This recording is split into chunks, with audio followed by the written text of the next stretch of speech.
you came back from New York in the 56, I think 56. It was, having studied and worked with Ben Graham, what was the dream? What was the ambition? Well, it was kind of disgustingly low. I didn't know what I was going to do. I had about $150,000 at that time, and I felt, if I earned 10% on that, that'd be $15,000 a year, and I could live big on that at the time. I was interested in reading and taking courses at the university. I took my father-in-law's course in psychology, and I thought I might go to law school. I knew there were a whole bunch of subjects I wanted to read about. And then I sort of stumbled into this partnership a few months later because 7 members of the family said, we want you to handle our investments. And I didn't want to do it one at a time or tell them what I was doing. So I put the 7 together in a partnership that had $105,100 in it. You can guess who the $100 was. Yes, I know. and I thought that was it. And a few months later, a fellow named Homer Dodge, who had been a stockholder of Graham Newman, came out, saw me in Omaha, and he said Graham Newman was liquidating, and he said he'd asked Ben where to put his money, and Ben said maybe Warren would be a good choice. So he joined me for, I think, about $100,000 at the time. And then 4 months later, some fellow in Omaha that read the legal notice, actually, a friend of mine called me up and said, what are you doing? And I told him, and he did it. So yeah, I just kind of stumbled along. You kind of stumble along. Yeah. All of a sudden, you have a partnership, right, and you're making money. And I couldn't sell Keo now, understand? But the partnership did well, and part of the partnership was buying what looked like cheap stocks. Berkshire Hathaway looked like a cheap stock. It was a terrible business. What was your ambition then? Now you have a vehicle. Yeah. Well, I started out by thinking I was a textile expert, but I was disabused of that notion fairly fast. I really did. I thought, what do these guys know about making textiles? They've only been doing it a few hundred years. I mean, the Egyptians, I think, figured out how to weave. But I've been in Omaha for a while. That's right. I know a lot about textiles. Just turn me loose in the plant and see what happens. So anyway, what happened was right at that period, the textile business was good for a very short period of time. And so I was like a duck floating on a pond when it was raining. I was going up in the world, but I thought it was because I was flapping my wings, but it was that damn rain that was coming down. And then when it quit raining, I found out, what do I know? Right. Yeah. And then we went into other businesses. Yeah. And so all of a sudden, was it, you went into other businesses, meaning you had some cash flow coming in? We had some cash, not very much, yeah, but we had some cash around. And when Jack Ringwalt decided to sell his insurance companies in early '67, we paid $8.7 million, I think, $8.4 million, I guess it was, $8.4 million. And we had, in Berkshire, we had, I don't know, maybe $4 or $5 million around. Maybe we borrowed a few million. But so that was your first entry into the insurance business. Why was the insurance business attractive? Well, it does control money, and if you've got somebody that's doing a decent job on the insurance end in underwriting, it gives you money to invest on my end. How much of your revenue comes from the insurance business? Well, a lot comes from insurance, and then we have a lot of money that's generated by insurance. Right. So insurance has propelled our growth. There's no question about that. Because it gave you money to work. It gave us money to both invest in marketable securities and also money to buy businesses outright. And then in 1965, you have a chance to take over. Right. Berkshire. What happened? After a while, I realized what a lousy business I was in. And we didn't get out of the textile business, but I decided that to the extent we could, we'd try to add on other things. Interestingly enough, Charlie, I'd have been better off if I'd done all the subsequent things without putting them in Berkshire originally. If you just talk financially, Berkshire, the textile business was a drag for 20 years. So if instead of buying these things for Berkshire, we just bought them in a separate entity. Then why didn't you do that? I don't know. But it worked out fine. But I don't know. But everything worked out. But yeah. If you look back. Looking back, it was a big, fundamental, wrong decision from a financial standpoint. To get involved in the textile business at all. Yeah. I should have just gotten out of that and gone on and done these other things. But tell me why you didn't? I kind of stick with things. It's that. Yeah, I really do. I mean, it's just my personality. I'm driving a car after 8 years. I'm living in the same house after 47 years. Your net worth about that time was about $6 or $7 million. That probably is about right. Yeah, that's probably about right. Because in 1962, when I formed when I put all the partnerships together, it was about $1 million, and when I wound up, it was about 25, and so it probably was. What are you thinking? I mean, I'm just going to continue finding investments that I can make, and everything will turn out all right. During the mid-'60s, I was running this partnership, so I thought I was going to keep running the partnership, and then I got to where I didn't think I could do that well. And why did you think that? Well, the market in 69. The stock market. The stock market just went crazy, and it was a little like, in 1999 and 2000. I mean, I was left behind, and I didn't want to do things I didn't understand and that didn't make sense to me, but I also didn't like sitting there while everybody else was, running rings around me, and my partners were probably not saying it, but they might think, has this guy lost it? So I gave them all the money back, and I gave them the shares of Berkshire, and got a lot of them myself as part of that. And then I just kind of got more involved in Berkshire. It became my painting. I was only painting an hour or two a day at the start, and then I started painting like crazy. So you had a stake in Berkshire. Right, and I actually bought more, but I just decided I'd put all my money in Berkshire and ride with it. And ride with Berkshire as a vehicle, as a kind of an extension, a corporate extension of me. Yeah. And are you out of the textile business by then? We got out of it. No, we did not get out of the textile business for 20 years. I even bought another textile company. I mean, this is, I'm going to confess. This is like a revival meeting now. I'm going to just go up to you and we need that. Forgive me, will you? Because I bought another textile company. I bought something called Wambeck Mills in Manchester, New Hampshire. Why did you do that? Only my psychiatrist knows. I thought I was going to solve something by doing it. I mean, I solve something? Well, I thought that these two put together would do better. Some crazy thing. I mean, I did it myself too. No management consultant told me to do it. So it was about 85. I mean, 20 years later, before we got out of the textile business. They got out of the textile business. So I said it's a little bit like watching a parade with all these other textile companies, and you stand up on your tiptoes, and then everybody else stands up on their tiptoes too. And all that, you don't see any better, and your legs hurt. And that's what happened with textiles. In 1973, which may be your first run at the Washington Post, you began to buy shares. Yeah. How did you come to the conclusion? I'd looked at the prospectus in 1971 when Charlie and I first met Kay Graham one time, and they were going public right at the time of the Pentagon Papers. And then in 1973, the stock got very cheap because their television licenses were under challenge by B.B. Rebozo, Nixon's friend, and the stock went from, I think, like 38 to 16 or so in a very short period of time. And when it got down to around 20, just in a few blocks, we bought almost 10% of the company, and that now is about 18% because they've repurchased shares. When it got to about 20, that meant the whole Washington Post company, it had 4,800,000 shares. The whole Washington Post company was selling for $100 million. Now they owned the Washington Post, they owned Newsweek, they owned 4 big network television stations, including CBS in Washington, D.C. and all of that. Jacksonville, Florida. I mean, everything, and they didn't know any money. And if you had taken those separate parts, you literally could have been out in the middle of the Atlantic Ocean, at midnight in a rowboat, and you could have sold them for $500 million. People have been swimming out in shark-infested waters if necessary. And you could have had all of it for $100 million at that time. For $100 million. I mean, you weren't going to get all of it. Here's what I don't understand. How come 95 people didn't see that? It was amazing. We were buying it from big institutional investors, and they were bailing out of it. And if you'd asked any one of them what the pieces were worth, they would have said something close to what I would say. But they thought the stock was going to go down. So what? And the stock did go down. In fact, after we bought it, it went down a little more. So what? Warren Buffett believes that I'm not looking at the price of the stock. I'm looking at the value of the business. I'm looking at the properties, and I'm looking at the Graham family. I mean, that stock we paid about $10 million for is probably worth $1.5 billion or more today. And they haven't $10 million, and it's worth $1.5 billion. And they have not struck oil. They have not invented a cure for cancer. They've just taken those properties and kept doing reasonably intelligent things, and sometimes very intelligent things, with the money generated by it, and they've developed the properties they've had, and they've been terrific stewards of the money. But there's no miracles involved. Warren bought into the company without my knowing him. That's why I say luck really plays a role in people's lives. It just does. A lot of people said stiff arm him, he's buying too much stock.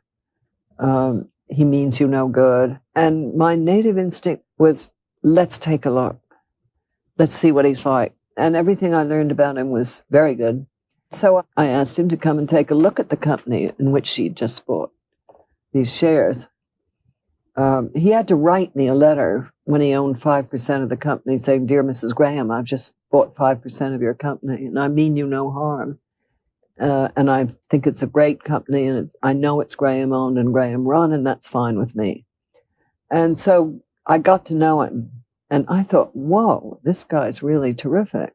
So after he joined our board, he used to come to board meetings with about 20 annual reports, and he would take me through these annual reports. I mean, it was like going to business school with Warren Buffett. Couldn't have a better teacher. No, it was wonderful. Kay Graham told me that when she met you, she'd never even understood how to read an annual report, that's what you brought to her, some sense of helping her come to grips with the idea of making business decisions. Kay was very, very smart, but she thought, because this had been pushed into her by her mother and her husband to some extent in the past, she thought only males who had been to business school could run businesses. I mean, she had the intellect, but she didn't have the confidence. And I told her my job was to get her away from looking into that funhouse mirror that she was looking into about herself and distorting it, and looking into a real mirror. And when she looked in a real mirror, she'd see a person that was perfectly capable of running the Washington Post or any other company. How long did it take her to learn that? Well, it was, fits and starts over time. But I had the right raw material. I mean, she was good. She was good. And she'd had beaten into her over such a long period of time that wasn't what she could do in life, that it took some convincing, and she had to see evidence of success and all that sort of thing. I said, "Mrs. Graham," I said, "you control this company lock, stock, and barrel, but you're still worried about me." So I said, "What you're doing is you're looking at me and you're seeing fangs, and I'm telling you these are baby teeth." And I said, "They really are baby teeth, but they always look like fangs to you, and there's nothing I can do except take them out." I said, "Even though they're baby teeth, I'm going to just take them all out. So I'm perfectly willing. You call George Gillespie up here, your lawyer." And I said, "I'll sign an agreement that I'll never buy another share of stock of Washington Post unless you give me the okay." And I said, "I'm fine. I want you happy with me. I want you nervous about me." And so George came up, and I took out the baby teeth, and she saw fangs falling to the floor, and we got along great ever. Okay, but you already had we had 10 million invested or not? Yeah, we had 10 million invested. We had 9%, 9 and a fraction percent of the stock. I told her the smart thing is to repurchase your shares. I mean, and the shares I would otherwise buy, you should buy for the company, and we'll all get richer if you do that. And she had a lot of other people advising her otherwise, but she decided to do it. And that's the reason we now own almost 18%, I believe, of the company instead of 9 and a fraction percent. The Buffalo Evening News was bought in 1977. Right. And I gave Kay first shot at that. You did what? I gave Kay first shot at that. You said, if you don't want to buy it, I'm going to buy it. Why would you do that? I just felt that, she'd been good to me, and we were a big holder, and they were in the newspaper business, and she wanted to buy things. So I just said, I'm not gonna find that I went up to see Vince Mano on a Sunday and bought this thing away from you, so that you otherwise would have bought. So I gave her a shot at it. In 1983, you purchased Nebraska Furniture Mart. That's right. For $60 million. Mrs. B. Tell me about her. Well, this is a woman that walked out of Russia, got on a peanut boat, landed in Seattle with a tag around her neck, couldn't speak a word of English, and the Red Cross got her out to Fort Dodge, Iowa, which is what the tag said. She couldn't learn the language. She moved to Omaha because there were more Russian Jews here that she could talk with. Her oldest daughter started school, came home and taught her the words that she learned.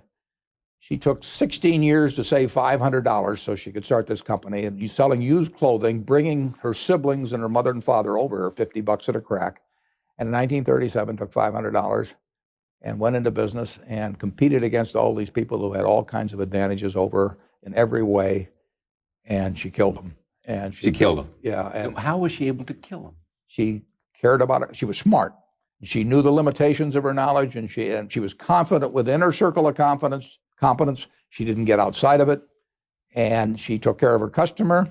She sold sheep, and it took her a long time, but she built the largest home furnishing store in the country in a town like Omaha with 700,000 people. So how did you come to buy it?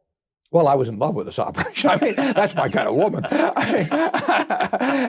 I bought it when she was 89. She worked till 103. There was a period there where she left for a couple of years. If you went over to Mrs. B's house, as I did, and very nice house, and you go in, and on her sofa, her lamps, her bed, there'd be little green tags hanging down because it made her feel like she was in the store. I mean, this is a remarkable, remarkable woman. And the punchline, Charlie, is she couldn't read or write. And I think every business school in the United States ought to study her. I mean, what would they learn? They would learn the essence of business.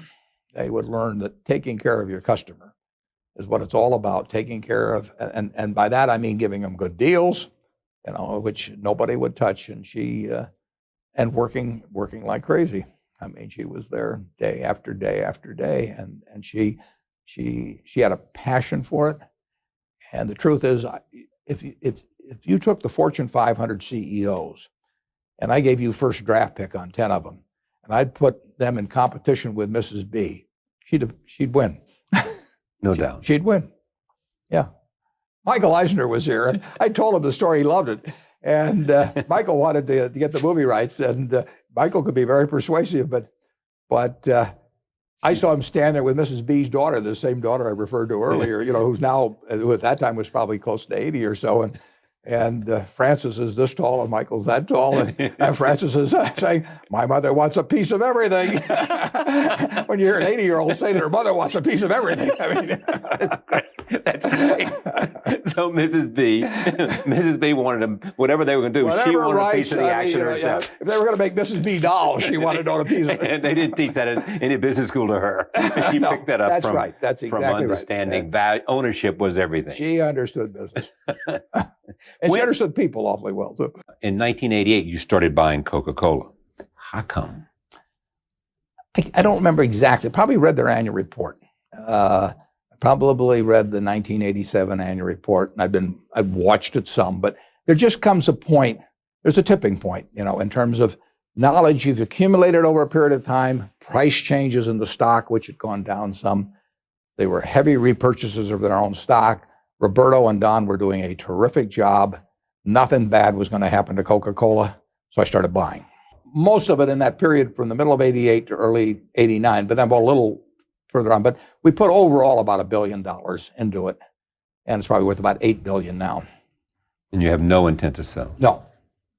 You have said, though, that during the bubble, it got overpriced. There were some things that you might have sold, sure, and would have been wise to have sold them at that time. If I was running the partnership like I did back in the 60s, I definitely should have sold those stocks. I mean, stocks went crazy. But you do not today look back and say, I should have sold Coca-Cola when the bubble was there, because it wasn't me. I mean, I wouldn't, I knew it was selling at a very fancy price, and I even wrote about it, and same way with Gillette. But I don't do that very often. I'm not saying I wouldn't ever do it. I mean, if we went into the wildest speculative orgy in history, and some of these things went crazy, maybe I would sell some. But it's not it goes against the grain.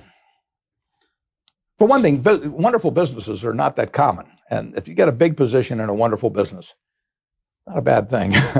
What is the single best investment on a large scale that you have made? Geico twice in my life. 3 times in my life has been a good investment. I mean, it was a good investment when I was really 20 years of age, and when I bought, I put 3/4 of my net worth in Geico when my net worth was like $10,000, and that caused my net worth probably to double or something like that, and that was great at the time. In 1976, the company got in trouble, and we bought what turned out to be half of the company for like $40 million. And then in 1995 or so, we bought the other half for $2 billion, and that was a good deal. So it's been a triple play. Help me understand this. You're sitting with more than $40 billion, essentially in cash. Right.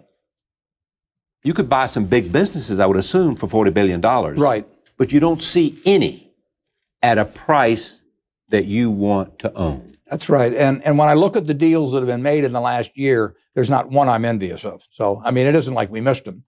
It may turn out that I should have bought one of them, but I mean, there's none that I feel, gee, I wish I'd bought that last year. But I hope I buy one tomorrow. I know, but I mean, there's nothing. I mean, you don't look at General Motors and say, I look at General Motors. General Motors is selling for about $15 billion now. There's 500 million shares, 28 or 29, something like that. And the whole General Motors company, $15 billion. And of course, that was the most powerful company in the world, back when I was a kid. So and you could have it in a second. Well, I don't know about that, but I certainly can buy. I can buy plenty of. What don't you know about that? I mean, buying the whole company is a different story. How much is the whole company? The whole company would cost $15 billion, about 100% of the stock. Yeah. So why couldn't you pay $15 billion and get General Motors? Well, they might not like me doing it and some other things. Sure. I understand. But nevertheless, I could buy a lot of stock at a valuation of $15 billion. And you think it's a good buy today? I think it's too tough to figure. Too tough to figure? Yeah. It is a company that sells 25% of all the vehicles in the United States and 1/7 of all the vehicles in the world, and employs hundreds of thousands of people, but it's got some terrible obligations outside outstanding. Like Fiat, or that's what they took care of. Probably, yeah. But the Fiat deal they solved for $2 billion. Right. But still $2 billion Things out the like door. That, yeah. But the big problem was that they really entered into contracts with the UAW that were based on the economics of market dominance, and they don't have market dominance anymore, but they still got the contracts. And I don't blame the UAW. I mean, it was a free will negotiation, but they signed up.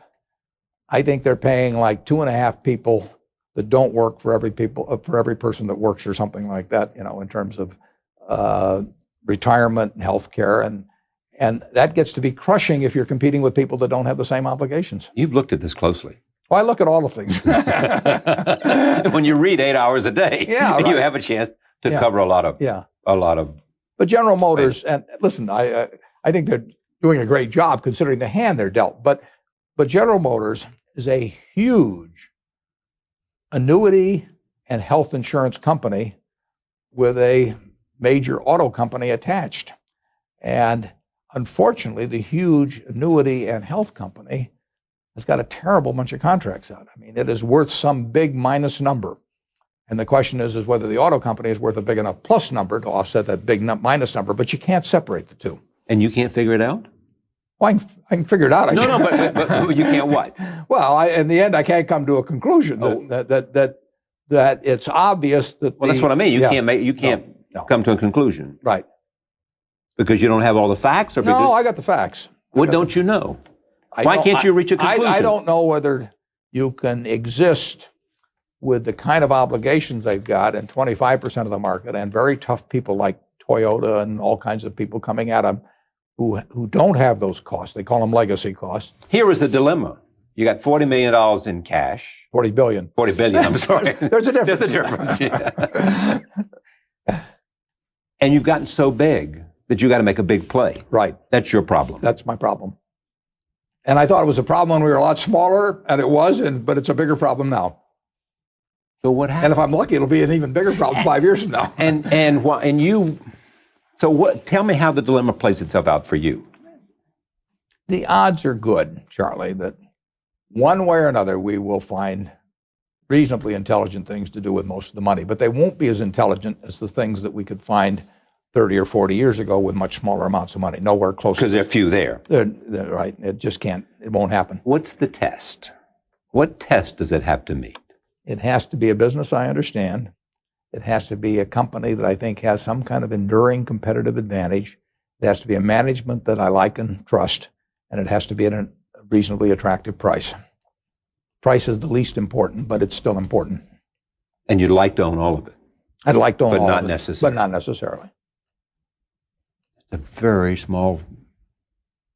a small field. It's a small field when you get to have as much money as we have. It was a big field 30 or 40 years ago. When I bought the Washington Post stock in 1973 and 74, there were hundreds of companies that met my test. It was just a question of, choosing the best. Deciding, absolutely. And the one you like the most. Yeah. The combination. Mm-hmm. You don't have any single candidate right now. That's true. That's why you see these tears in my eyes. It is. I mean, tell me the emotional feeling. I mean, I don't mean tears, but there is a certain sense of It's happened before. I mean, I closed up my partnership in '69 because I didn't feel there were any opportunities then in what I was doing, managing money, and there weren't. I mean, at least for me. And in the year in 1999 and 2000, in the general stock market, there was certainly nothing attractive, and we found some businesses then. But it happens from time to time. I mean, I am not in a business where you can do something smart every day. I'm not even in a business where you can do something smart every year. But I may be in a business where you can do something smart every 3 or 4 years. Yeah, but I mean, I read every day about one more big deal by a group of private equity guys in the paper today. Right. And they're using other people's money, and they get an override, and their calculus is not the same as my calculus. And right now, that enables them to pay way more.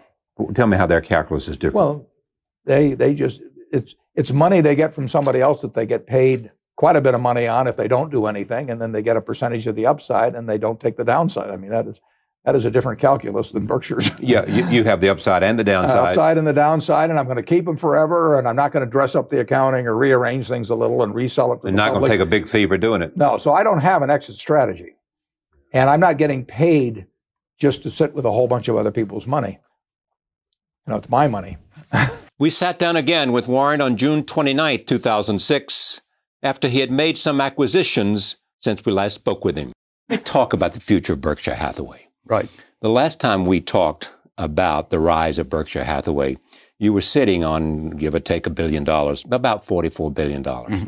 You didn't find anything that you were very interested in making an investment. Since then, you've made some investments. Yeah, we've spent over $10 billion this year. And, one was this car. One was this car, which was $4 billion. 80% we bought of a $5 billion business. Pacific Corp was $5 and a fraction billion. And we're finding a few things. The important thing is to find big things.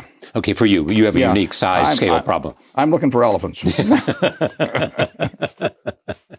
But my question is, did anything change between, say, 2004 and 2006? I mean, because you don't look at the economy as much as you look at the business. I only look at the business. I mean, there's never been a business that I passed up that I liked because I had some view on the economy that maybe it'd be better next year. Yeah. There's never been one I bought because I thought the economy was going to do particularly well this year. I look at a business, we're going to hold it forever. If I hold, let's say I live 20 years, that's pretty optimistic, but let's just say I do.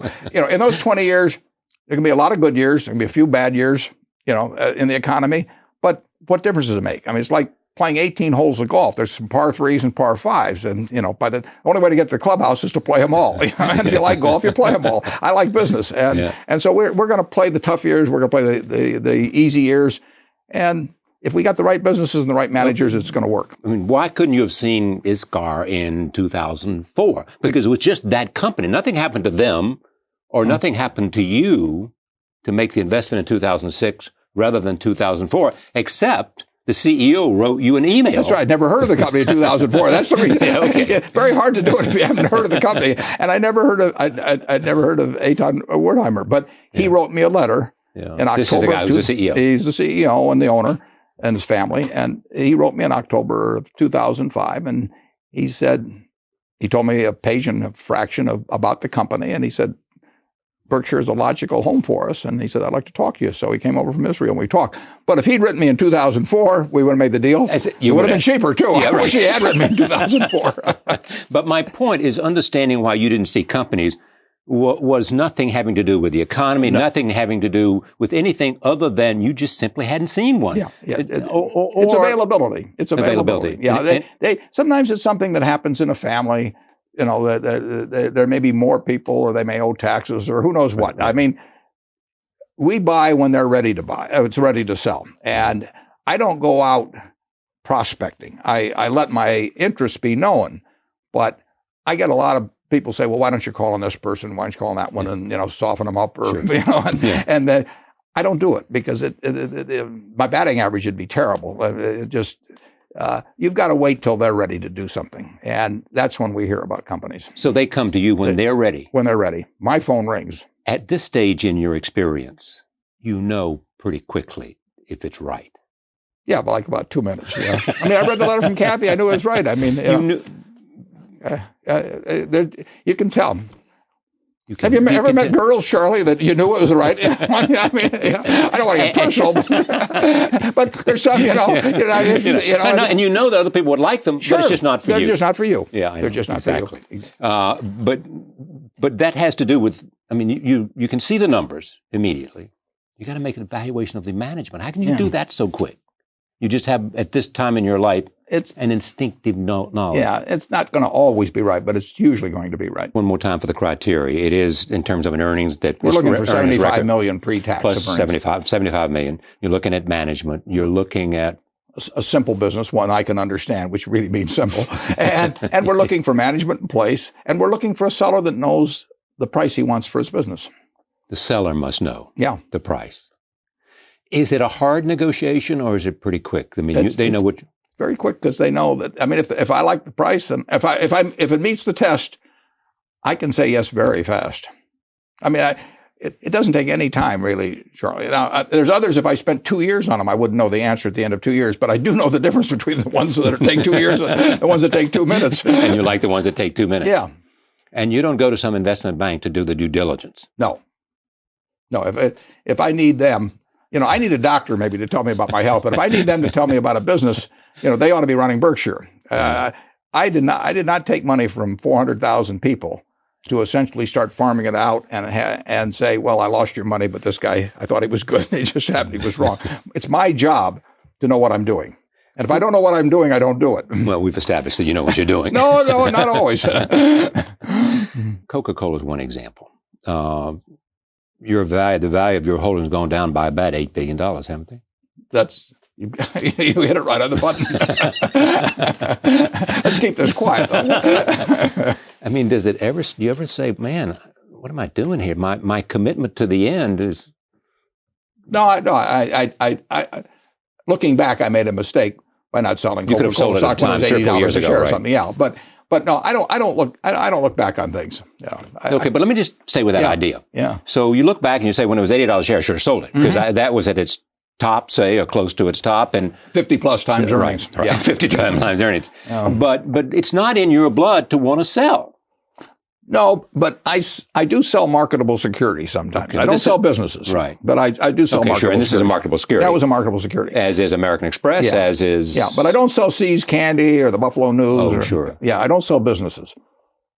So you're married to them for better or worse. Yeah, I've got one section in the annual report, and I put it in every year, that if a business like that promises to lose money indefinitely, or if they have major labor problems or something, but just because I don't think it's going to do very well, or I could use the money better elsewhere, or because I get offered a crazy high price for something, I don't sell them. I got offered a crazy high price for something here recently that we own. And I told the fellow that called me, I said, I don't do it. You can look in the back of the annual report and you'll see I don't do it. He said, well, I read it, but I didn't believe it. He said, I believe it now.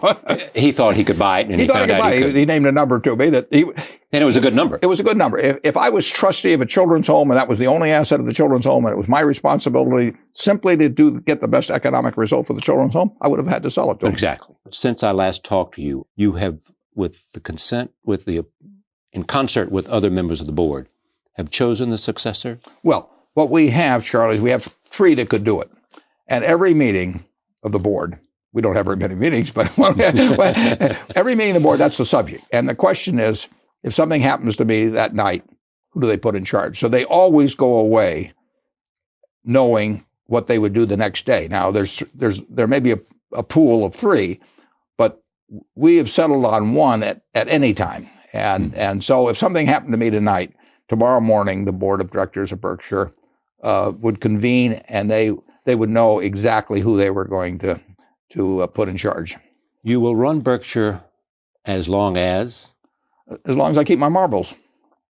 And you have somebody that'll come to tell you that you don't have them if necessary. Well, I've assigned that job to my children. I tell them they better all 3 come in together, because if just one comes, I'm cutting them out of the will. You have said that you want to keep, if you could find $30 billion in acquisitions, you're prepared to do that. Yeah, and you want to just keep in reserve $10 billion. About $10 billion, yeah. Now, why that breakup? Why that? Well, I think that a company that writes the catastrophe insurance and all of that sort of thing that we do should have plenty of liquidity. I mean, I want Berkshire always to be the Rock of Gibraltar. I mean, we've got 400,000 shareholders. We've got people who have workers' compensation claims against us that are quadriplegics or that are going to be getting a check from us 60 years from now. I've got no business fooling around with anything close to the solvency of Berkshire. So I will keep it way over on the safe side in every respect. And having a lot of money around, when you're in the insurance business like we are, I don't want to depend on letters of credit from banks or anything of the sort. Right. I don't want no too big to fail doctrine to bail us out. I really want us to be. And $10 billion is the right number. Who knows what the right number is? I understand. Yeah. But is the insurance business still as attractive to you today as it was from the beginning? It's always been a business that sort of fits me. I mean, it gives you the money first, so the investment element is important. It also is a business where you're calculating odds on things, and that's what you. I guess I was probably destined to be a bookmaker, but my dad wouldn't let me. You can calculate odds, but I mean, in the insurance business, is the increasing number of hurricanes, increasing number of the terrorism is a fact of life today. I think so. No matter how you can write a policy against all those things, I mean, does it make it any less? Is it? Well, you have to get the right. You have to calculate the odds right. You got to get the right premium, and you never know whether you've gotten the right premium. I mean, over a lifetime whether overall you've gotten the right premiums for things, but you lose on some policies, and on other policies nothing happens, and so you don't know in any given day or week or month whether you're doing the right thing. But over time, you'll see whether your judgment has generally been right, and it's an interesting game. Has the scandal affected it all? No, I wouldn't say so. All of the controversy about AGI and AIG. No, we're doing, we do a lot of business. I mean, we've got a lot of different irons in the fire in the insurance business. I mean, we've got Geico, that's auto insurance. So we got a lot of different insurance businesses, no, it'll be the most important business at Berkshire throughout my lifetime, and probably a long time thereafter. One thing you're doing is looking out to international companies. Is it for the first time? No, I've always been interested, but we haven't been on the radar screen very much for entire businesses abroad. People did not think of us in Germany or the UK or, up till now Israel, if they had a business to sell. Now, I've always looked at international stocks, and we've always owned some international stocks. Tell me how you see the economy today. Well, the economy still is pretty good as we sit and talk today. People, they've taken lots of equity out of they've extracted the equity that's appreciated in their houses big time in the last few years and all that. But if you looked at the economy right today, you'd have to say it's pretty good. Now, we've got plenty of problems, but they are not manifesting themselves in business today. Do you worry about inflation? I worry some about inflation, sure. Inflation is never gone. It's always in remission. It's very easy. Never dead, but always. It's never dead. And it's something that is man-made and governments can create, and it oftentimes seems preferable to some alternative that's in the here and now. So you have to worry about, anytime you have governments, you have to worry about inflation. And what about oil prices? Well, I'm no good on oil prices. I mean, we're using 84 million barrels a day or so in the world of oil. And if something disrupts 3 or 4 million barrels a day of supply, like something happening in Iran, perhaps, the marginal barrel will go crazy. We're on the edge. Yeah. We've got less reserve capacity by far than we had 15 or 20 years ago. When you think about the dollar, I think the dollar over time will go down because I think we're following policies that in connection with trade that will cause the dollar. I don't know whether it'll be in 6 months, 6 years, 10 years, but the policies we're following as a country will cause the dollar, in my view, to decline. Primarily our trade deficit. Our trade deficit, right? And the flip side of our trade deficit is when we consume more than we produce, we have to trade the rest of the world something for that, and we give them our assets. We give them IOUs of the government. We give them dollars initially, and then they can convert those into other assets in this country. So we are trading away assets in order to overconsume. As you said to me earlier, we're giving away pieces of the farm. Yeah, we'll give away pieces of the farm. We want to eat. We want to consume more than we produce, and so we trade away a little bit of the farm. And we've got such a big farm I mean, it's, this is one prosperous country, but we can trade away. We don't see it day by day, but it adds up and it has consequences. More severe to you than the fiscal deficit. That's true. Yeah. Our national debt in relation to GDP is not extraordinary. I mean, we've had plenty of times in the past when it's been higher, particularly after World War II. And I don't like it when it keeps going up as a percentage of GDP. But a very rich country can stand more debt than a poorer country, and we can handle a lot more debt than in the past. Now, as that debt gets to be more and more owned by the rest of the world because of the trade deficit, it can cause problems down the line. But if you ask me whether I'd rather cure one or the other, I would rather largely cure the trade deficit. Do you accept the argument that countries like China are locked into this dance with us because they need our market, so they're unlikely to dump American securities? Oh, yeah. And if they want to sell American securities, if they sell them to somebody in the United States, they get dollars with them. So they have to buy something else with the dollars. If they sell them to the French now have them, and the Chinese have got a claim on France, but they can't really get rid of them. They can change their asset preference about the American assets they own, but China can't get rid of American assets, basically, or the rest of the world can't, unless we start exporting as much to them as we're importing, and that day is coming. But there are people who will suggest that there may be some catastrophic day, and we had that little tremor from the South Koreans about a year ago. There could be a catastrophic day. I don't know the answer to that. I mean, but any time you have huge imbalances in the world, and you have lots of people on hair triggers trading currencies and stock and bonds, you have the potential for catastrophic days. Back to the fiscal deficit and your sense of where we are.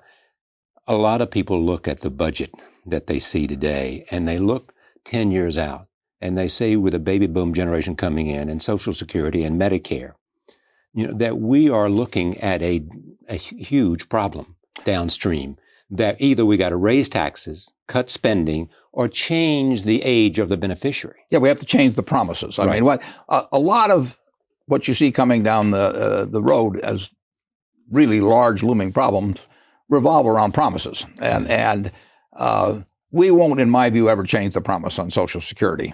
We may change it when you get into Medicare or something of that sort. No politician will suggest that. No, they wouldn't. But this country has incredible resources. It has more resources per capita than it had 5 or 10 or 20 years ago. I mean, we're not going backwards economically as a nation, but we have made a lot of promises. And we could have a very rich family, Charlie, and our income could keep going up. But if I promised, the elder members of the family that they would, all live like multimillionaires, we could get in trouble.